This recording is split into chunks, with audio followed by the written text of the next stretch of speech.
আচ্ছা, আমরা এখন এটার সমাধান করব।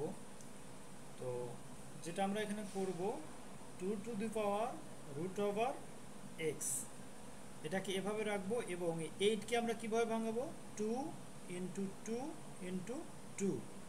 এরপরে কি থাকবে উপরে, x। তাহলে 2 দুগুণে 4, 4 দুগুণে 8।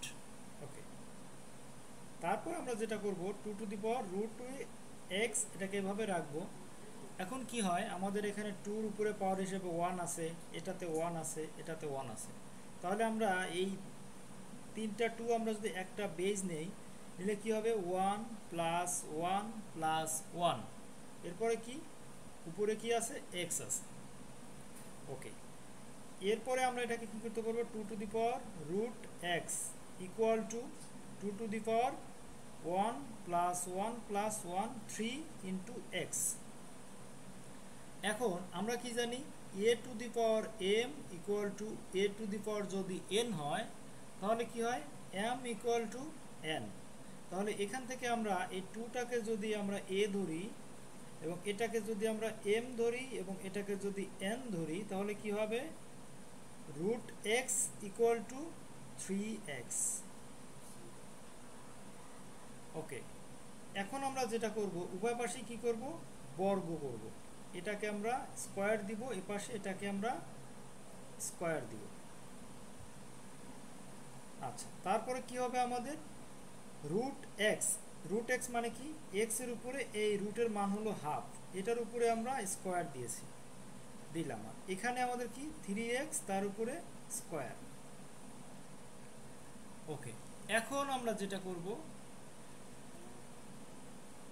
এই 2 আর এখানে 2, আমাদের এখানে কি হবে, x টু দি পাওয়ার, এই 1 আর 2 গুণ করলে 2 হবে, নিচে আরেকটা 2 সমান কি 3, তার উপরে কি স্কয়ার, এরপরে x, তার উপরে স্কয়ার।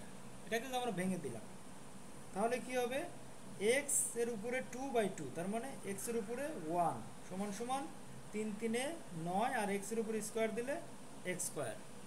তাহলে আমাদের কি হলো, এখানে x সমান 9x স্কয়ার।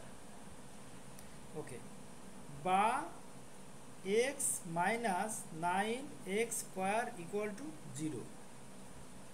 এখন আমরা যদি এই এক্সটাকে কমন নেই, তাহলে কি হবে, 1 মাইনাস 9x ইকুয়াল টু 0।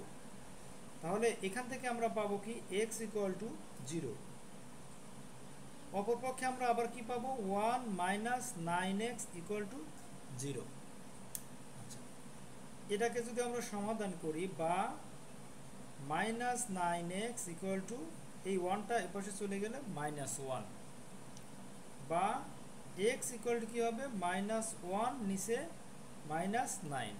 তাহলে 1 1, এটা মাইনাস মাইনাস কেটে যাবে, অতএব x সমান 1/9। তাহলে আমাদের কি, এটা একটা অ্যান্সার এবং এটা একটা অ্যান্সার। সো x এর মান 0 এবং x এর মান 1/9।